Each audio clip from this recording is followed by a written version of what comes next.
FPR bahora bavuga yuko utera imbere bavuga ko u Rwanda nta kibazo kitaragira.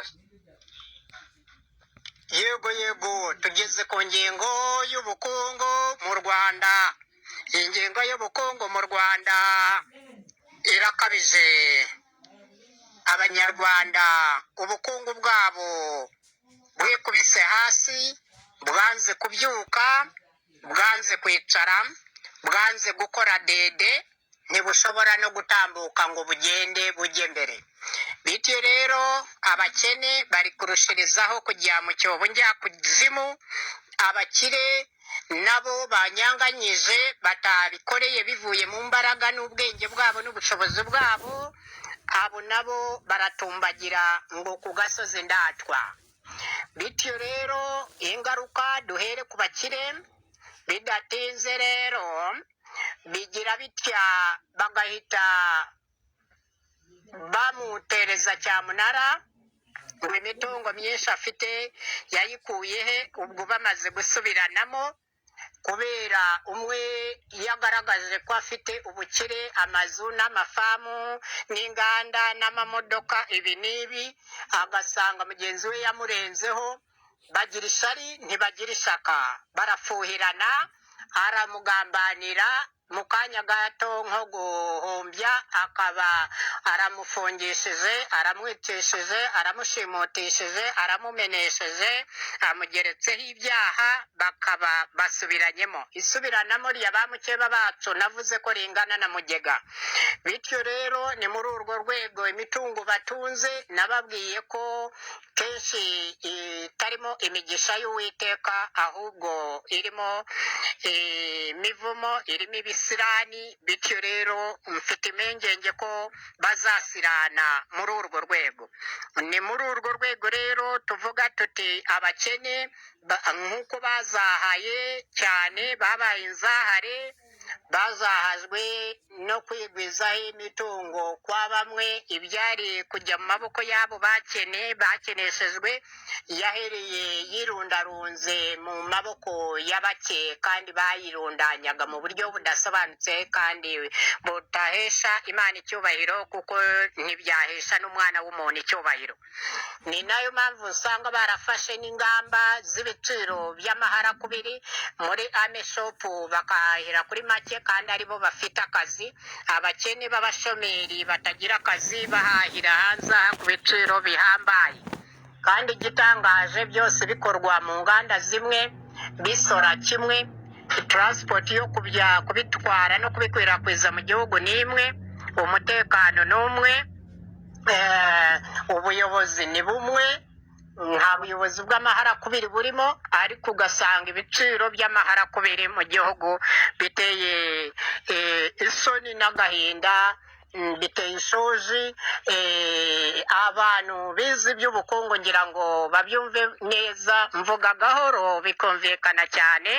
Ibyo biteza ingaruka zikomeye cyane mu bukungu n'izi zikurikira: uko amafaranga abikwa atungwa na bamwe bake, abenshi bakaba ari abakene.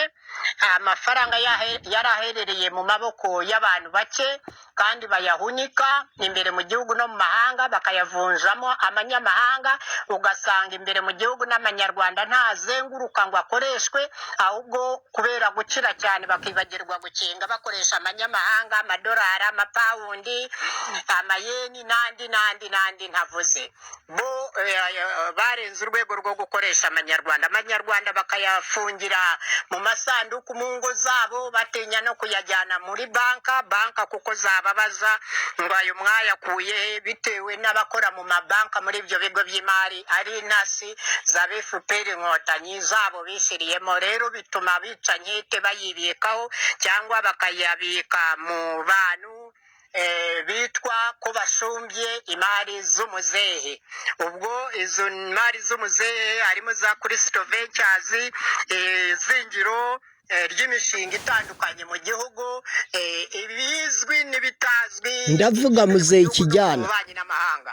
Urumva ifaranga umunyarwanda uwo ari wese yari butunge, abinyuze mu maboko meza, mu mbaraga ze no mu bwenge bwe n'ubushobozi bwe, yose aratwarwa. Urugero, bari bafite amatagisi n'abashoferi n'abakomvayeri batwara abagenzi. Ubu imodoka zose zatwawe na FPR Inkotanyi, yishiriraho zonda na za Natracom, nono yishiriraho KBS. bagabana imirimo, abajya mu majyaruguru, abatwara bo mu majyepfo, abatwara b'iburasirazuba, abatwara b'iburengerazuba, n'abatwara bo mu mujyi wa Kigali. Imirimo yakorwaga n'abanyarwanda bose mu gihugu itwarwa n'abantu bo mu kazu kamwe kandi bafitanye isano muri FPR Inkotanyi. Icyo nicyo cyatumye tubarega ikirego gikomeye cyane. Turabahagurukira nk'uko uruhara ruhagurukaho ruva hose rukitura ku mutwe w'umusaza rukamuhogosha.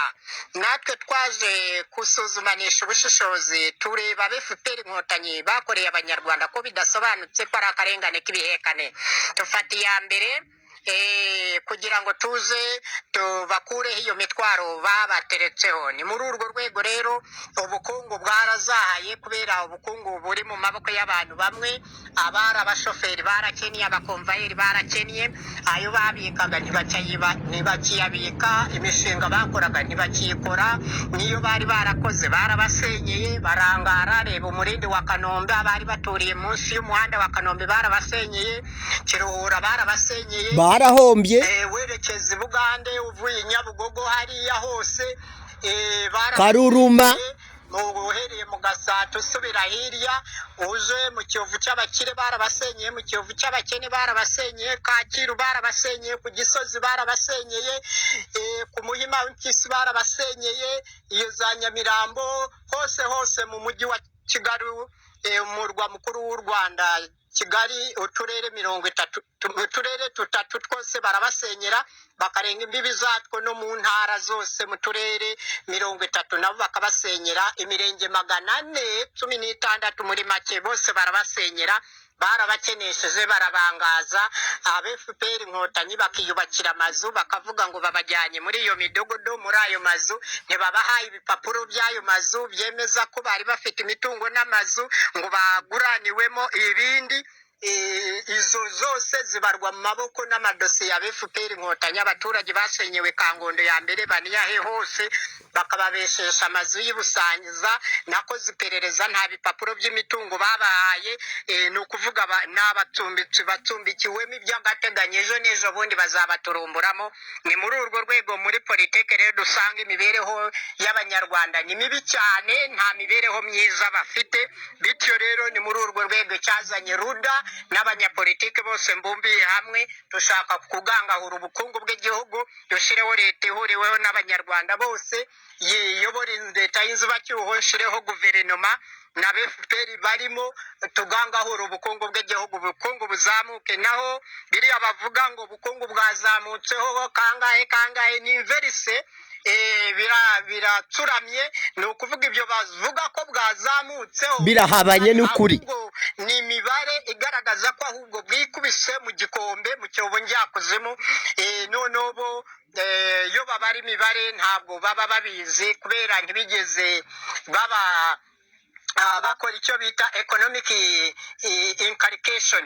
Ni ukuvuga ntabwo muri make bazi progressive economy and regressive economy. Bakoreye abanyarwanda regressive economy, aho abafite make basoreshwa ubwoko bwinshi bw'imisoro, bagasabwa byinshi. None abafite menshi ntibagire ibyo basabwa, bo bakakomeza bakarundanya. None ugasanga ufite mu Rwanda umukire niwe ukomeza gukira, umukene warakomeza gukena, n'ubuke yari afite abakire abo bategetsi be FPR Inkotanyi bakabutwara, bakarushirizaho kugwa mu cyobo njyakuzimu cy'abakene. Ugasanga n'upfuye bwa nyuma bamujyana mu irimbi kumugurisha irimbi n'imicanga yabo n'amabuye yabo, imicanga migufi, mito n'iminini, n'imbaho n'amasima, n'abazicukura bose, abakozi bose babakozemo umushinga, kuko bapfa ku bwinshi bigaragara.